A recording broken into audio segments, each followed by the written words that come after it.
UCN news से मैं हूं अंकित। नमस्कार। और आज हेलो डॉक्टर इस सेगमेंट में हमारे साथ एक स्पेशल एस्टीम्ड डॉक्टर जुड़ चुके हैं जो कि पायनियर्स है पाइल्स ट्रीटमेंट में हमारे नागपुर में। डॉक्टर वीरेंद्र काड़े जो कि पिछले 24 सालों से पाइल्स की ट्रीटमेंट हमारे नागपुर में कर रहे हैं। इसी के साथ साथ 24 सालों से इनका काड़े पाइल्स हॉस्पिटल दिघोरी में स्थापित है। इसी के साथ साथ इन्हें best piles fistula surgeon of central India award से भी नवाजा गया है। साथ ही साथ धन्वंतरी अवार्ड और बेस्ट पाइल्स हॉस्पिटल अवार्ड से भी नवाजा गया है। सबसे पहले तो सर आपका बहुत बहुत स्वागत है यूसीएन स्टूडियो में। Thank you. तो सर सबसे पहले तो मैं आपसे जानना चाहूँगा कि काले पाइल्स हॉस्पिटल की क्या क्या स्पेशलिटी है, क्या क्या विशेषता है? पाइल्स के लिए काड़े पास हॉस्पिटल की एक स्पेशल विशेषता ये है कि यहाँ पर दोनों डॉक्टर हैं, दोनों सर्जन हैं, दोनों गुदरोग सर्जन हैं। मतलब मेल पेशेंट के साथ में फीमेल पेशेंट्स के लिए भी स्पेशलिटी है, क्योंकि पाइल्स या ऐसी बीमारी है कि जिसके लिए फीमेल बहुत ज़्यादा शाइंग रहती है, किसी से डिस्कस नहीं करना चाहती या फिर वो अप्रोच नहीं मिलता उनको। तो यहाँ पे मेल डॉक्टर भी है, फीमेल डॉक्टर भी है।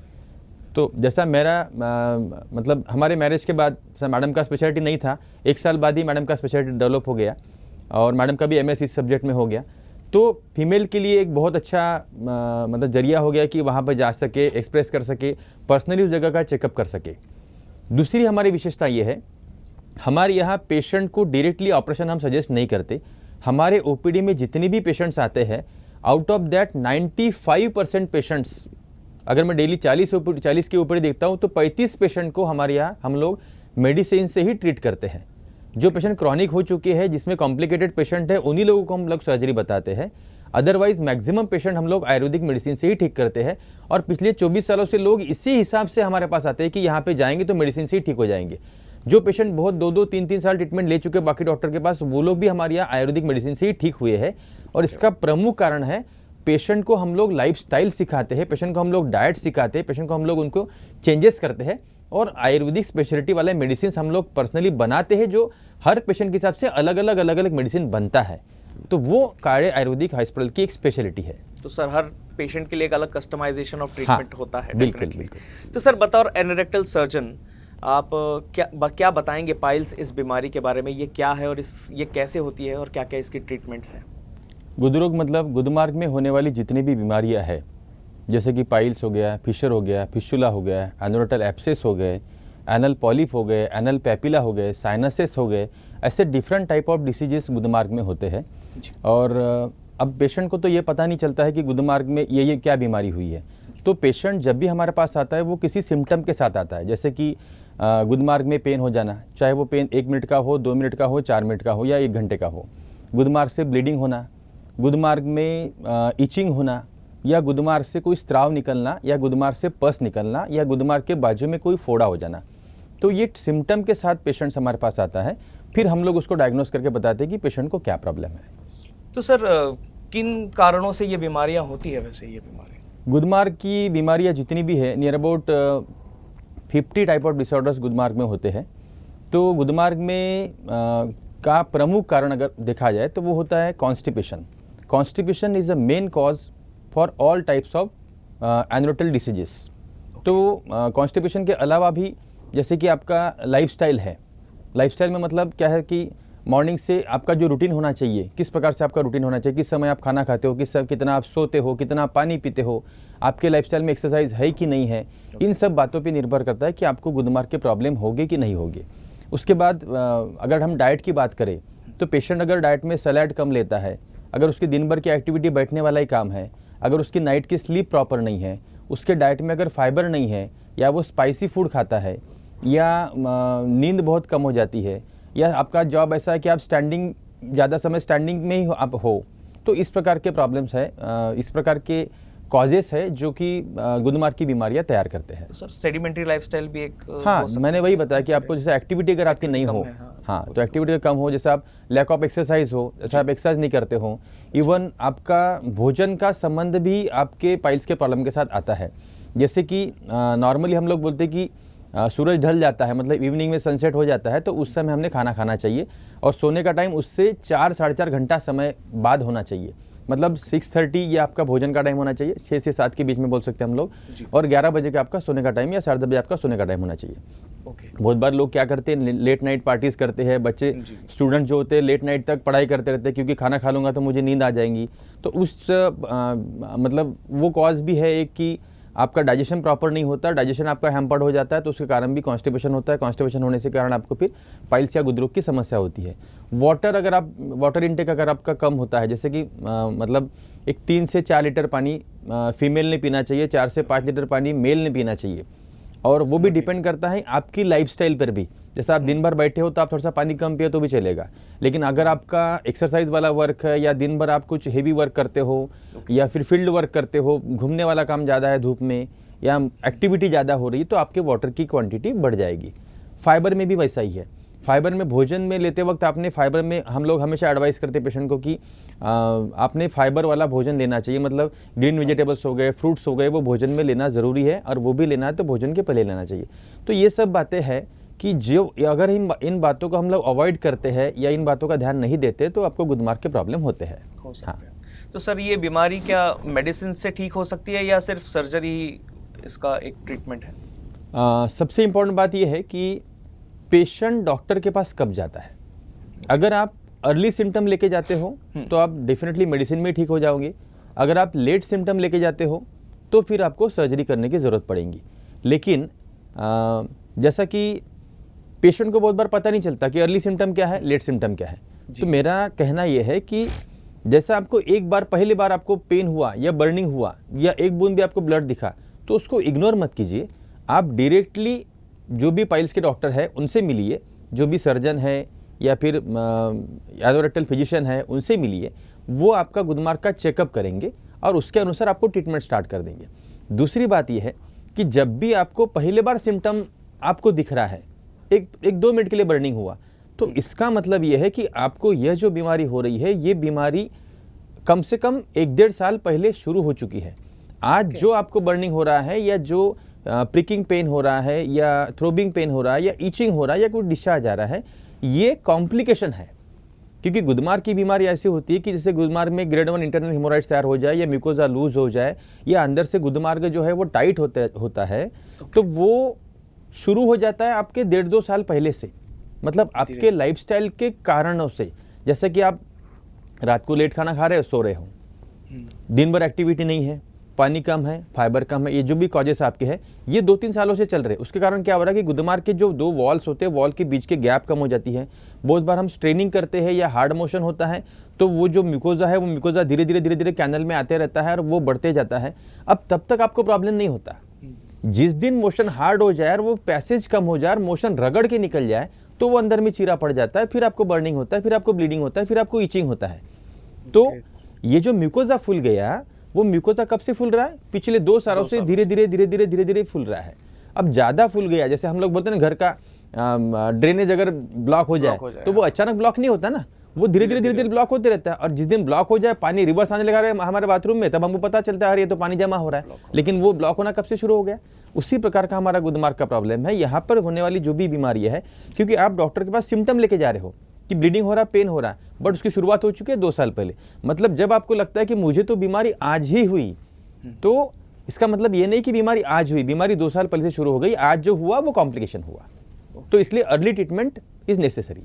हाँ, काफ़ी ज़रूरी रहता है। और सब जब सर्जरी की बात आती है, सर्जरी पे बात आती है, तो क्या प्रोसीजर होता है, क्या ट्रीटमेंट होती है सर्जरी में, क्या क्या टाइप्स होते हैं?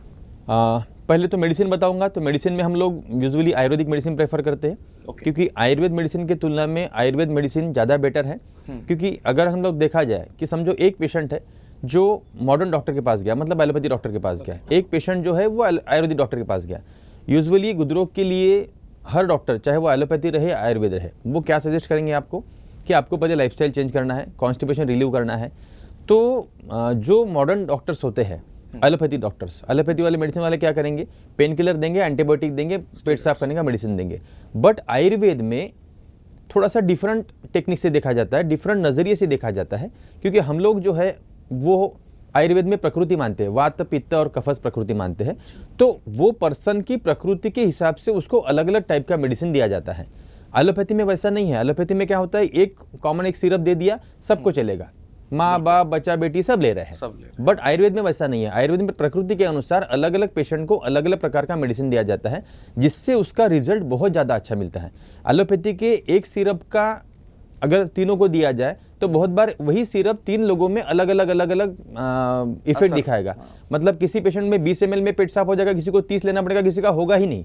बट आयुर्वेद में प्रकृति अनुसार जब मेडिसिन दिया जाता है तो डेफिनेटली वो कम डोज में भी काम कर जाएगा।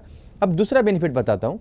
एलोपैथिक मेडिसिन और आयुर्वेदिक मेडिसिन में बेसिक डिफरेंस क्या होता है कि एलोपैथी के हर मेडिसिन का साइड इफेक्ट है। पेन किलर का अगर आप लेते हो लॉन्ग टर्म के लिए तो उसके भी आपका साइड इफेक्ट है। एंटीबायोटिक आप लेते हो तो बैक्टीरियल फ्लोरा डिस्टर्ब हो जाता है अंदर से, और बैक्टीरियल फ्लोरा डिस्टर्ब हो गया तो बहुत सी बीमारियां कारण करती है। उसके बाद अगर पेन किलर लेते हो तो उसके कारण आपको ब्लीडिंग के प्रॉब्लम शुरू हो सकते हैं, आपको लीवर का प्रॉब्लम होता है, आपको आरबीसीज बॉडी की डिस्ट्रॉय होती है, बोन में प्रॉब्लम्स होते हैं, हेयर्स में प्रॉब्लम होते हैं, बहुत ढेर सारे साइड इफेक्ट एलोपैथी मेडिसिन के होते हैं। तो एलोपैथी मेडिसिन तभी लेना चाहिए जब उसका हार्ड एंड फास्ट जरूरत हो। जैसे कि पेन किलर का इफेक्ट है, आप 2-3 दिन के लिए पेन किलर ले सकते हो। इन्फेक्शन हो गया तो आप 3 से 5 दिन के लिए एंटीबायोटिक ले सकते हो। लेकिन बहुत बार क्या होता है, एलोपैथिक डॉक्टर ने एक बार प्रिस्क्राइब कर दिया पेशेंट को पेन किलर, एंटीबायोटिक और पेट साफ करने की दवाइयाँ, पेशेंट दोबारा वो एलोपैथिक डॉक्टर के पास जाता ही नहीं, अपने मन से फार्मेसी जाएगा, वही मेडिसिन रिपीट करते रहेगा, और इसके कारण स्वरूप वो खुद को ही हानि करके ले रहा है। तो आयुर्वेद में ऐसा नहीं है। आयुर्वेद में मेडिसिन वो स्पेसिफिक रहेंगे, और आयुर्वेद का मेडिसिन अगर पेशेंट बार बार रिपीट भी करता है तो भी वो मेडिसिन के साइड इफेक्ट नहीं है, क्योंकि आयुर्वेद के जो मेडिसिन होते हैं उनमें पहले बेसिकली साइड इफेक्ट नहीं है। दूसरी बात, आयुर्वेदिक मेडिसिन के एक गुड इफेक्ट के साथ में बाकी भी गुड इफेक्ट आपको मिलेंगे। एलोपैथी के एक मेडिसिन के साथ में दूसरा साइड इफेक्ट मिलेगा। पेन किलर का साइड इफेक्ट मैंने आपको बता दी है, इफेक्ट क्या है पेन किलर। बट आयुर्वेद में क्या होगा, अगर मैंने समझो मान लो कि मैंने आपको कोई भी आंवला दे दिया जो कि पेट साफ करने के लिए भी काम आएगा, जो कि आपके बालों के लिए भी काम आएगा, खून भी बढ़ाएगा, बॉडी की भी रहेगा, न्यूट्रिशनल तो वैल्यू भी और बढ़ा बॉडी देता के है। लिए भी बहुत अच्छा रहेगा। मैंने दिया है आपको मेडिसिन इफेक्ट के लिए, लेकिन अदर भी न्यूट्रिशनल और बाकी भी चीजें आपको बेनिफिट हो रही है। तो आयुर्वेदिक मेडिसिन का ये बेनिफिट है, क्योंकि पाइल्स, फिशुला, ये जो भी प्रॉब्लम्स होते हैं इनके लिए मेडिसिन 2-4 दिनों का काम नहीं रहता। इनके लिए मेडिसिन के कोर्स चलते हैं। आपको 1.5 महीना मेडिसिन लेना है, 2 महीना मेडिसिन लेना है, लाइफस्टाइल में चेंजेस करने हैं, क्योंकि पिछले 2 सालों से बीमारी हुई है। पेशेंट को जब भी लगा ना मुझे आज हुआ तो बसा नहीं है, मैंने पहले ही बताया, पिछले 2 सालों से बीमारी हुई, तो वो बीमारी आपकी 1 महीने में कैसी जाएंगी? उसके लिए आपको लाइफस्टाइल चेंजेस के साथ में मेडिसिन का कोर्स भी करना पड़ेगा, 3 महीने का, 4 महीने का, तब जाके वो बेसिक जो प्रॉब्लम्स थे वो जाएंगे। तो वो मेडिसिन ट्रीटमेंट हो गई। हम लोग हमारे हॉस्पिटल में आयुर्वेदिक मेडिसिन का ट्रीटमेंट भी करते हैं, और जो केसेस क्रॉनिक हो चुके हैं, मतलब जिनको पाइल्स का प्रॉब्लम बार बार हो रहा है, सालों से, 2 साल से, 4 साल से, 8 साल से, ऐसे कुछ कॉम्प्लिकेशन डेवलप हो गए हैं, मतलब अंदर में गुदमार्ग तो छोटा हो गया था, अभी हेमोरॉइड्स बन गए, बड़े हो गए हैं, फिशर बन गया, फिशुला बन गया, तो उनको हम लोग हमारे यहाँ सर्जरी की ट्रीटमेंट करते हैं। सर्जरी की ट्रीटमेंट में हम लोग सबसे पहले तो इन्वेस्टिगेशंस करते हैं। इन्वेस्टिगेशन में पेशेंट का एक फिजिकल चेकअप होता है, जिसमें हम लोग बोलते हैं PR, मतलब पर रेक्टल एग्जामिनेशन। गुदमार्ग में उंगली पास करके हम लोग अंदर से चेकअप करते हैं, वो पहला हो गया। उसके बाद एक छोटा सा लोहे का इंस्ट्रूमेंट रहता है, वो अंदर पास करके उसके द्वारा हम चेकअप करते हैं, that is called as proctoscopy. बहुत बार ये दोनों चीज़ों से पूरा बीमारी डिफाइन नहीं हो सकती, समझ में नहीं आती, तो उसके लिए एक स्पेशल इक्विपमेंट है, that is called as anorectal video endoscopy. तो एनोरेक्टल वीडियो एंडोस्कोपी यूजुअली अगर आप देखोगे तो एनोरेक्टल सर्जन लोगों के पास ही होती है। वो लोग एक कैमरा अंदर पास होता है गुदमार्ग में, और उसके द्वारा वो जो भी प्रॉब्लम है आपका वो टीवी के स्क्रीन पे देखा जाता है। मतलब आप अपनी बीमारी डायरेक्टली लेटे ही आप देख सकते हो कि आपको अंदर में क्या हुआ है, वॉल्स दोनों कॉम्पैक्ट हो गई क्या, अंदर में हेमोरॉइड्स बन रहे क्या, अंदर में कोई ग्रोथ हो गई क्या, अंदर में कोई अल्सर बन रहे क्या, वो सब लोग पेशेंट भी डायरेक्टली देख सकता है, ताकि पेशेंट को समझ में आता है कि हाँ मुझे ये प्रॉब्लम हुआ है, अब मुझे इसके लिए मेडिसिन लेना है। तो that is anorectal video endoscopy. तो उसमें क्लियर कट पिक्चर दिख जाता है। इवन ट्रीटमेंट करने के बाद भी पेशेंट ये देख सकता है कि उसको कितना रिलीफ हुआ है, जो अल्सर थे वो गए कि नहीं गए, जो चीरा पड़ गया था वो गया कि नहीं गया। सिम्टम तो बताएगा नो डाउट, बट पेशेंट दोबारा देख भी सकता है। दूसरा, ट्रीटमेंट के बारे में अगर बात करें, सर्जिकल ट्रीटमेंट के बारे में, तो सर्जरी ट्रीटमेंट में हमारे पास हम लोग लेज़र का इस्तेमाल करते हैं, जो कि लेटेस्ट टेक्नोलॉजी है। लेज़र के बारे में मैं बताना चाहूँगा कि लेज़र आने के पहले जितने भी इक्विपमेंट्स थे वो सभी इक्विपमेंट्स था कि जिसमें जैसा लेज़र का वॉट होता है 8 वॉट, और बाकी की जो मशीन पहले इस्तेमाल होती थी वो 60 वॉट, 120 वॉट, 240 वॉट, मतलब इतना ज़्यादा हाई फ्रीक्वेंसी पे काम करती थी। अब समझो कि इतना करंट अगर पेशेंट के बॉडी में हम लोग पास कर रहे हैं तो पेशेंट को अदर भी साइड इफेक्ट बॉडी में उसके होंगे। ऑपरेशन तो उसका हो जाएगा, बट इतना ज़्यादा वॉट में पेशेंट का सर्जरी होता है तो पहले वो टेक्निक इस्तेमाल होते थे गुदरोग में, लेकिन अभी तो लेज़र आ गए हैं। वॉट के बारे में मैं ऐसा बताना चाहता हूँ लोगों को कि पहले के समय में देखिए हम जब घर में जब लाइट लगाते तो पीला लाइट लगा देते, पीले लाइट वाला वो उतना ही रोशनी देता है जितना आज का 8 वॉट का एलईडी देता है, 10 वॉट का एलईडी देता है, बट पीले वॉट को आप छू नहीं सकते, गर्म लगता है एकदम। वही आप 8 वॉट के एलईडी को हाथ में लगा सकते हो, तो उतना ही फर्क पड़ता है लेजर में और इसमें। तो एक तो लेजर में ऐसा होता है कि पेशेंट को ब्लीडिंग नहीं होता सर्जरी करते वक्त, there is no blood loss, तो बहुत अच्छे से सर्जरी हो जाती है। हमारे लिए फील्ड भी बहुत काफ़ी अच्छा रहता है और पेशेंट को पोस्ट ऑपरेटिव में पेन भी नहीं होता है, पेशेंट को रहता है तो बहुत मिनिमल रहता है। लेज़र में भी अलग अलग टाइप की लेज़र सर्जरीज होती है, वो हम लोग कभी और डिस्कस करेंगे। दूसरी टेक्नोलॉजी होती है बीएम टेक्नोलॉजी। बीएम टेक्नोलॉजी भी इसी प्रकार की टेक्नोलॉजी है जो हम लोग अपने सर्जरी में इस्तेमाल करते हैं। तीसरा होता है आरएफ, वो हम लोग इस्तेमाल करते हैं। तो इसी प्रकार की अलग अलग मशीन हम लोग मतलब मॉडर्न टेक्निक में हम लोग इस्तेमाल करते हैं। और बेसिक जो है क्षार सूत्र जो कि हम लोग फिस्टुला के केसेस में इस्तेमाल करते हैं। तो क्षार सूत्र की अपनी स्पेशलिटी है। जो बड़े बड़े फिस्टुलास होते हैं, बहुत बार ऐसा होता है कि आपने सुना होगा कि फिस्टुला के केसेस में किसी डॉक्टर के द्वारा ऑपरेशन हुआ पेशेंट का, ऑपरेशन के बाद पेशेंट का भी मोशन कंट्रोल नहीं होती, तो इस प्रकार के प्रॉब्लम होते हैं। तो जहाँ बड़े बड़े फिस्टुलास होते हैं, जहाँ पर आप लेज़र करने के बाद भी काम नहीं होता है या उसके भी साइड इफेक्ट हो सकते हैं क्योंकि स्पिंटर्स कट जाते हैं, तो फ्लैटस पास करने में इनकॉन्टिनेंस हो जाना, मोशन पास करने में इनकॉन्टिनेंस हो जाना, ये जो प्रॉब्लम्स होते हैं वो प्रॉब्लम क्षार सूत्र से नहीं होते। तो जहाँ हमको ज़रूरत पड़ती है कि यहाँ लेज़र के साथ में क्षार सूत्र भी इस्तेमाल करने की ज़रूरत है, तो हम लोग वहाँ पर क्षार सूत्र भी इस्तेमाल करते हैं। सादी भाषा में अगर बोलते हैं धागे वाला जो सिस्टम होता है, धागे चेंज करने वाला सिस्टम होता है, वो बहुत ही ज़्यादा कारगर है और वो इस्तेमाल होना चाहिए, करना चाहिए, ताकि उसमें पेशेंट का बेनिफिट है। हालांकि वो पेशेंट ट्रीटमेंट थोड़ी सी लॉन्ग हो जाती है, बट वो पेशेंट के लाइफ लॉन्ग के लिए कि बिना side effect getting proper effect, इस प्रकार का वो क्षार सूत्र की सर्जरी होती है। तो ये हम सभी लोग सर्जरी में इस्तेमाल करते हैं। और एक ट्रीटमेंट है जिसको बोलते हैं क्षार कर्म ट्रीटमेंट। हम लोग फिस्टुला के पेशेंट में, जो फिस्टुला के पेशेंट ऑपरेट होते हैं, उन लोगों में आफ्टर सर्जरी हम लोग क्षार कर्म ट्रीटमेंट करते हैं। क्षार कर्म ट्रीटमेंट का बेनिफिट ये है कि पेशेंट को जैसे ऑपरेशन हो गया, उसकी जख्म जो रॉ रहती है, वो रॉ जख्म हील होने में समय लगता है। और गुदमार से अगर कोई रॉ जख्म रहे, मतलब हरी जख्म रहे, तो वहाँ से तो गंदगी पास हो रही है, वहाँ से तो बैक्टीरिया पास हो रहे हैं, तो ऐसे वुंड में इन्फेक्शन होने के चांसेस रहते हैं बार बार। अब मॉडर्न ट्रीटमेंट वाले लोग क्या करते हैं, मॉडर्न एलोपैथी या जो भी सर्जन्स लोग क्या करते हैं, पेशेंट को एंटीबायोटिक चेने देते हैं। आज 7 दिन का एंटीबायोटिक का कोर्स दे दिया, फिर 3 दिन की गैप देंगे, फिर 7 दिन का एंटीबायोटिक दे देंगे। पेशेंट भी बोलते हैं डॉक्टर साहब मुझे ऑपरेशन किया, वहाँ से पस आ रहा है। तो हम लोग क्या करते हैं कि पेशेंट को जब ड्रेसिंग के लिए बुलाते हैं तो क्षार अप्लाई करते हैं अंदर से, जो कि it works as a antibiotic. वो एंटीबायोटिक जैसे वर्क करता है और वुंड हीलिंग भी फास्ट करता है। तो वो हम लोग ऑपरेशन के बाद हमारे केसेस में इस्तेमाल करते हैं, ताकि पोस्ट ऑपरेटिव जो पेशेंट्स होते हैं उनमें वुंड हीलिंग बहुत अच्छा होता है, रिकवरी फास्ट होती है और सेकेंडरी जो कॉम्प्लिकेशंस होते हैं वो नहीं होते पेशेंट में। तो ये एक बहुत अच्छे टेक्निक हम लोग हमारे यहाँ पे इस्तेमाल करते हैं। तो लेकिन सर कई लोग भी ये भी कहते हैं कि ये बार बार हो जाती है ये बीमारी, तो ऑपरेशन सक्सेसफुल नहीं हुआ इस वजह से हुआ है, या ऑपरेशन में कुछ गड़बड़ हुई है इस वजह से ये बार बार हो रही है। तो क्या ऐसा होता है या क्या ये बार बार होने रिकरिंग डिजीज़ है ये? आपकी बात बहुत सही है, बहुत सही सवाल पूछा आपने। This is very common question for the patient. बहुत पेशेंट लोग मेरे पास भी आके डिस्कस करते हैं, डॉक्टर साहब ऑपरेशन नहीं करना है, क्योंकि ऑपरेशन करने के बाद भी दोबारा होता है। अब इसमें 2-3 बातें इंपॉर्टेंट है। ऑपरेशन करने के बाद पेशेंट को ये प्रॉब्लम दोबारा क्यों होता है? पहला तो आयुर्वेद ये बोलता है कि कोई भी बीमारी की जड़ पकड़ो। अब ये बीमारी की जड़ क्या है? ये बीमारी में आपका लाइफस्टाइल, आपका डाइट, ये दोनों बातें बहुत इंपॉर्टेंट है। पहली बात तो ये है कि पेशेंट ने भी ऑपरेशन के बाद ये समझना चाहिए कि मेरे बीमारी का कारण अगर मेरा लाइफस्टाइल था तो वो लाइफस्टाइल मुझे पहले चेंज करना है। मान लो कि समझो एक आधा पेशेंट बहुत ज़्यादा वाइन पीता था, उसके कारण उसका लीवर खराब हो गया, डॉक्टर ने नया लीवर लगा दिया। अब उसके बाद पेशेंट अगर बार बार वाइन पीते रहे तो क्या उसको दोबारा नहीं होगा? डेफिनेटली होगा।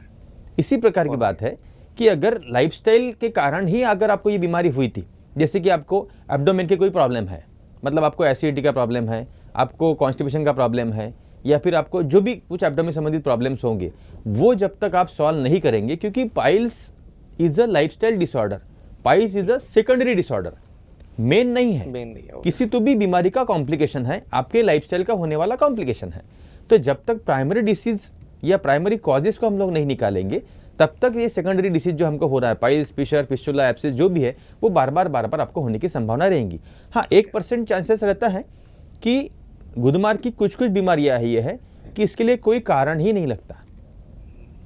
कुछ बीमारियां ऐसी हैं, जैसे कुछ पॉलिप हो गए या पैपिला हो गए, इसमें लेके कोई कारण नहीं लगता। पेशेंट का लाइफस्टाइल कितना भी अच्छा रहे, वो बीमारियां खुद होकर डेवलप हो जाती है, आज तक उसका कोई कारण ही नहीं पता चले। अभी भी बहुत सारे डिसीजेस हमारे बॉडी में है जिसका कोई कारण आज तक पता नहीं चला, डॉक्टर ने बहुत संशोधन किया लेकिन कारण नहीं पता पाया, तो उसके लिए कुछ कर नहीं सकते। बट 99% डिसऑर्डर्स जो है वो इसी प्रकार से है। तो पहले तो हमारा मतलब बीमारी का कारण निकालना जरूरी है। जब तक हम कारण नहीं निकालेंगे तब तक बीमारी दोबारा होती रहेगी। दूसरा कारण, अगर ये बीमारी बार बार होती है, उसके पीछे 2-3 कारण है। पहला तो जो भी डॉक्टर पेशेंट को ऑपरेट करते हैं, वो अगर पेशेंट का पूरा प्रॉपरली डायग्नोस अगर करते हैं, जैसे कि मैंने आपको डिसीज़ वाला कोई पेशेंट मेरे पास आया, मैंने एन्यूरेक्टल वीडियो एंडोस्कोपी करके देख लिया, मैंने फाइंड आउट कर ली कि आपको 1, 2, 3, 4 बीमारियां हैं, तो मैं वो चारों बीमारियां निकालूंगा। चारों बीमारी के लिए अलग अलग टेक्निक इस्तेमाल करूंगा। कुछ टेक्निक एलोपैथी रहेंगे, मॉडर्न रहेंगे, कुछ टेक्निक आयुर्वेदिक रहेंगे। पोस्ट ऑपरेटिव फॉलोअप लूंगा आपका, पोस्ट ऑपरेटिव अपने वो मेडिसिन भी प्रॉपर तरीके से लेना चाहिए। तो अगर मैंने पूरी बीमारियां जो आपकी है, वो चारों बीमारियां जो मैंने फाइंड आउट की, मैंने चारों बीमारियां निकाल ली, तो भविष्य में आपको दोबारा होने की संभावना नहीं रहेगी। दूसरी बात यह है कि पेशेंट किस डॉक्टर के पास जा रहा है, पेशेंट कोई क्वैक्स के पास जा रहा है या पेशेंट कोई जनरल सर्जन या फिर एन्यूरेटर सर्जन के पास जा रहा है, इस पे डिपेंड करता है। बहुत अभी ऐसा है कि पेशेंट को ये पता नहीं रहता बहुत बार कि मैं कहाँ जाऊँ, इसलिए वो मेडिसिन देने के लिए भी कहीं भी चला जाता है, इसलिए वो ऑपरेशन करने के लिए भी कहीं पे चला जाता है। तो पेशेंट ने ये डिसाइड करना चाहिए कि मैंने किसके पास जाना चाहिए, किसने मेरी बीमारी अंदर से जांची, कितनी मेरी बीमारी समझी, किसने मुझे लाइफस्टाइल समझाया, और जिसके पास मैं जा रहा हूँ क्या उस योग्यता का है, वो पर्सन कोई सर्जन है या नहीं है।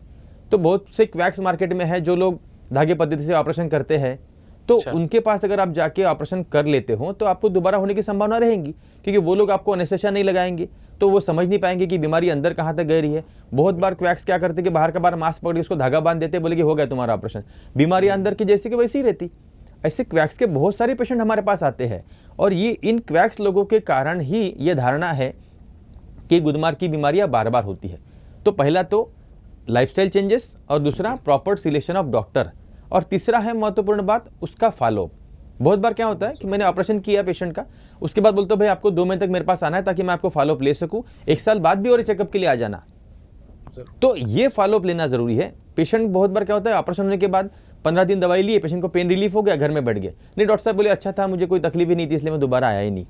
तो ये फॉलोअप लेना बहुत जरूरी है, क्योंकि जिस प्रकार जैसे कोई ऑर्थोपेडिशियन कोई फ्रैक्चर वाले डॉक्टर को ऑपरेशन, फ्रैक्चर वाले पेशेंट का ऑपरेशन करता है, उसके बाद वो लोग क्या बताते हैं कि आपको फिजियोथेरेपी करना है ताकि मूवमेंट आपके बॉडी की शुरू हो जाए।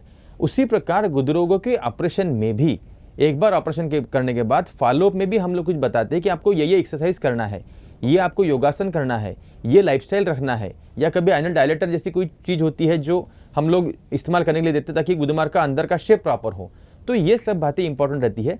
तो पेशेंट ने अगर फॉलोअप नहीं दिया तो प्रॉपरली वुंड हीलिंग नहीं होता, अंदर से जो पैसेज क्रिएट होना चाहिए वो पैसेज क्रिएट नहीं होता, करके पेशेंट को फिर दोबारा बीमारी की संभावना रहती है।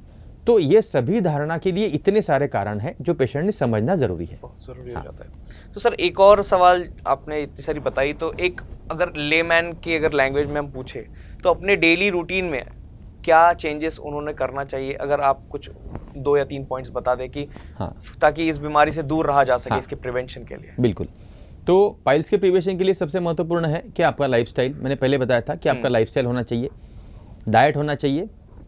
तो लाइफस्टाइल में ये है कि अर्ली इन द मॉर्निंग, मैं पेशेंट को हमेशा यही एडवाइस करता हूँ, अर्ली इन द मॉर्निंग उठो, उठते बड़ा 2 गिलास पानी पियो, पहले वॉक करने के लिए जाओ 45 मिनट्स का वॉक होगा, तो रात भर जो इंटेस्टाइन सुस्त हो चुके हैं उसमें एक्टिविटी तैयार हो जाएंगी, उसमें पेरिस्टाल्सिस मूवमेंट प्रॉपर हो जाएगी।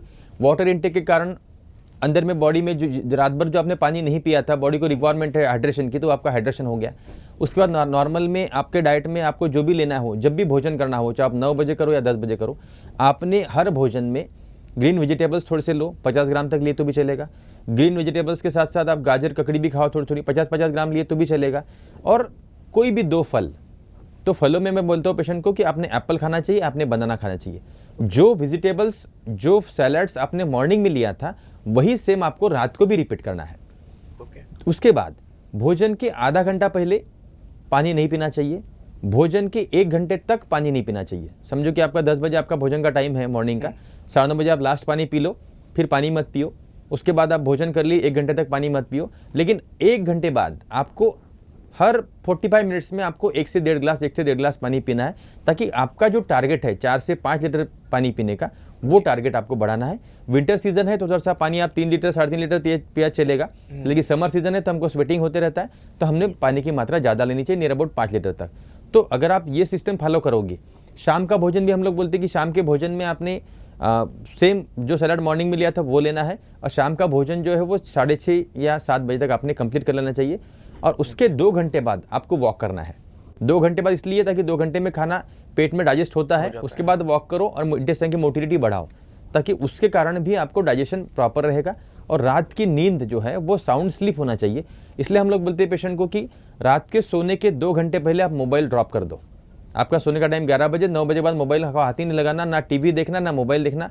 आप फैमिली में रहो, बातचीत करो, कोई किताब रीडिंग करो, या जो भी डिस्कशन करना हो वो डिस्कशन कर सकते हो, या फिर साउंड स्लीप के लिए ये चीज़ें ज़रूरी है। अगर आप रात के सोने तक मोबाइल लेके बैठोगे तो वो नींद आने में प्रॉब्लम हो जाएगा। बहुत से लोग मोबाइल पे ही लगे रहते, तो फिर वो 12-1 कब बज जाते हो पता नहीं चलता।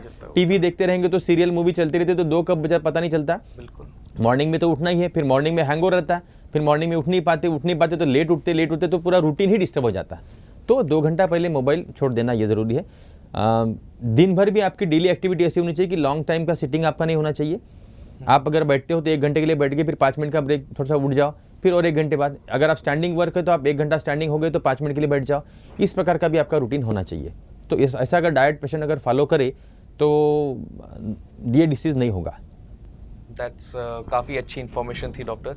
तो अब अपार्ट फ्रॉम हम पाइल्स की अगर बात की जाए तो काड़े पाइल्स हॉस्पिटल में और क्या क्या स्पेशलिटीज़ है, इस बारे में आप क्या क्या बताना चाहेंगे सर? हम लोग पिछले 24 सालों से हॉस्पिटल चला रहे हैं।